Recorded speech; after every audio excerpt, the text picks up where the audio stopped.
Hello there. In this video, I'll show you how to replace the engine air filter in a Mark III Ford Mondeo. This is a simple job that only requires basic tools, including a Phillips screwdriver, a toothbrush, and of course, a flannel. Welcome to CarSpyTV.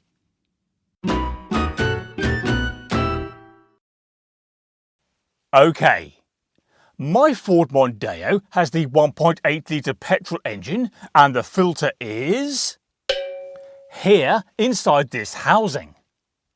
We therefore need to remove the housing's lid, which is held in place by 3 screws. There's one there, that's 2, and that's 3. However, those screws are horribly rusty, so to encourage them to come out, we're going to brush away any debris with the toothbrush and... hang on. Give them a good squirt of GT85, which is a penetrant. Anything we can do to make it easier to get these screws out is worthwhile, because if they strip, it's going to be a monumental pain in the neck. Right, GT85 now, and the car needs a good shake. There we go, and we'll give that 5 minutes to do its stuff. And by the way, this is the screwdriver we need, a medium-sized Phillips. Okay, cross your fingers. And let's hope these screws come out. This one feels like it wants to strip. Come on. Oh, yes. But nonetheless, we're okay. And there we are. 3 screws successfully removed. We can now lift the lid of the air filter housing. Just like that. And then simply lift the filter away from the car. Before fitting the new filter, it's worth cleaning the inside of the housing to get rid of any twigs, leaves, dust and so on, and that is why we need the flannel.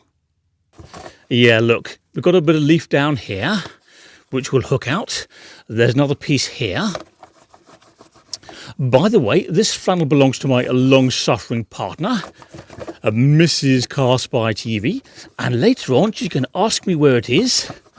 I'm simply going to deny all knowledge and hope she doesn't watch this video.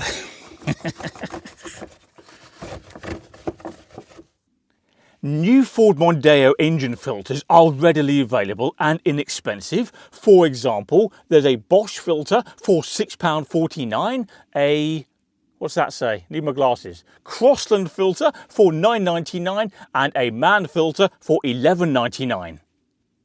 However, as my Ford Mondeo's engine is hopelessly broken, we're not going to spend any money. We're just going to clean the existing filter and pop it back in. It's not that bad. So we need to slide the filter into position and make sure it's sitting flush all the way around the edge, which this one is. Then, of course, pop the lid back on, something like that. Now simply do up the screws, and it's job done.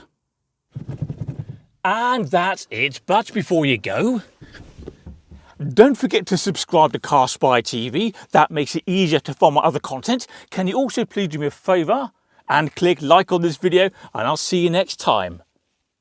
Do you think she'll notice?